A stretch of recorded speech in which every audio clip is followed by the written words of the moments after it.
ભક્ત જે કોઈ પણ વૈષ્ણવ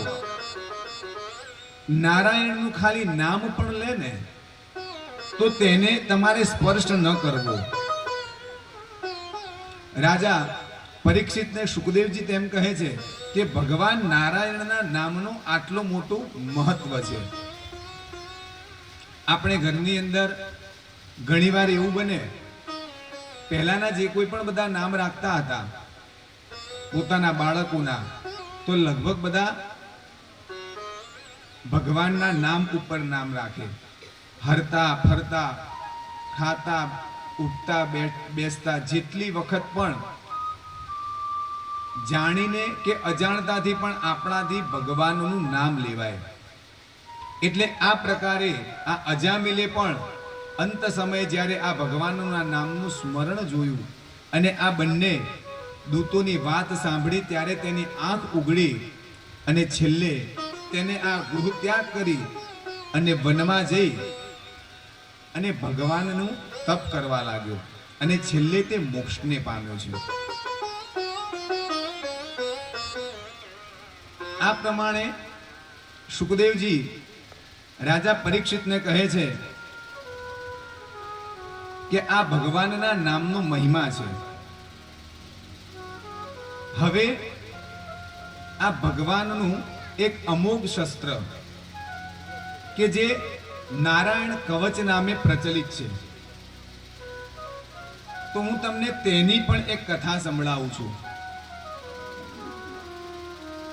એક વખતે સ્વર્ગની અંદર રાજા ઇન્દ્રના દરબારમાં સંગીતનું ગાન ચાલતું હતું. એવામાં દેવગુરુ બૃહસ્પતિ ત્યાં આગળ આવ્યા. દરેક દેવો, ગંધર્વો, દરેક ઋષિઓ ત્યાં આગળ બિરાજમાન હતા.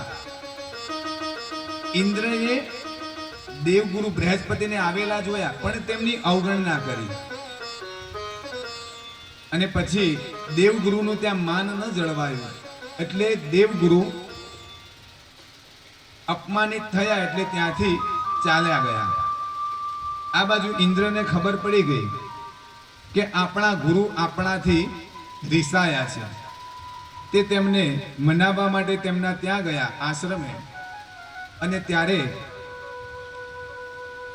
બૃહસ્પતિ મહારાજને ખબર પડી ગઈ કે આ મને મનાવવા આવે છે અને આ વિચાર લાવી અને તે ત્યાંથી અદૃશ્ય થઈ ગયા. અને જેવા તે અદૃશ્ય થઈ ગયા એટલે તેમને ત્યાં આગળ ખૂબ જ શોધ્યા. ત્રણેય લોકમાં કોઈ જગ્યાએ બૃહસ્પતિ મહારાજનું ક્યાંય દેખાયા નહીં. અને આમ થવાથી દેવોના આ સમાચાર દૈત્યોની પાસે પહોંચી ગયા. એટલે દૈત્યોને ખબર પડી ગઈ કે દેવો અને તેમના ગુરુ વચ્ચે તકલીફ ઊભી થઈ છે, તો આપણે તેના તકનો લાભ લઈ લઈએ. અને આમ વિચારતા દૈત્યોએ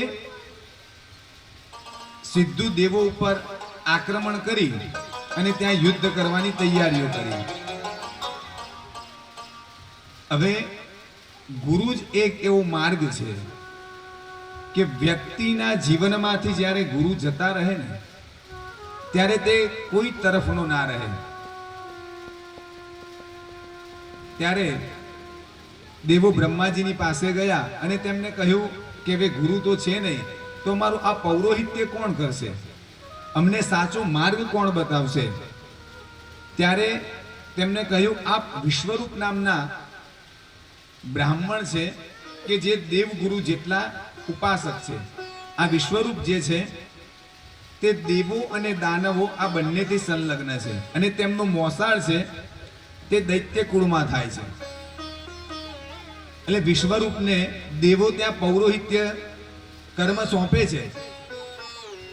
આ બાજુ વિશ્વરૂપ ત્યાં આગળ આવ્યા અને તેમને ત્યાં નારાયણ કવચ આ દેવોને અર્પણ કર્યું. અને તે નારાયણ કવચ તેમને જે આપ્યું તેના દ્વારા દેવો એટલા તેમના માટે તે બખ્તર રૂપી કામ કરવા લાગ્યું.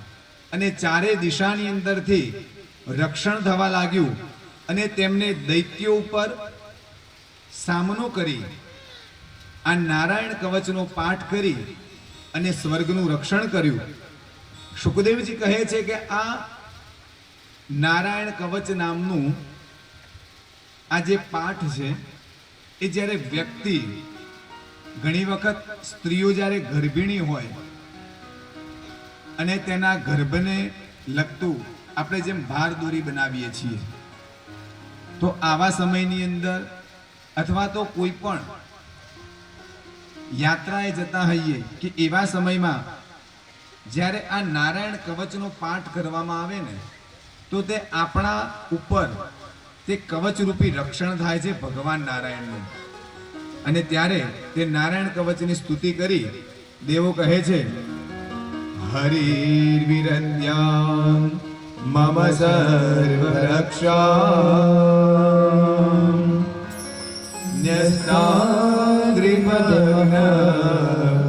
પતગેન્દ્ર પૃષ્ઠે દરારી ચર્મા સિગરેષુ ચાપ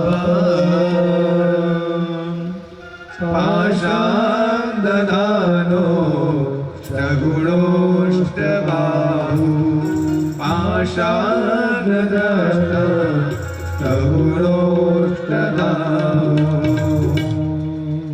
આ નારાયણ કવચ આપણા ઘરમાં એવું લાગે કે કોઈ વ્યક્તિ બીમાર હોય અથવા તો કોઈ મોટી આપત્તિ આપણને જણાય ને, ત્યારે પણ આ નારાયણ કવચનો પાઠ કરીએ તો ભગવાન નારાયણ દસે દિશામાંથી આપણું રક્ષણ કરે છે. આ વિશ્વરૂપ મહારાજને તેમના પિતા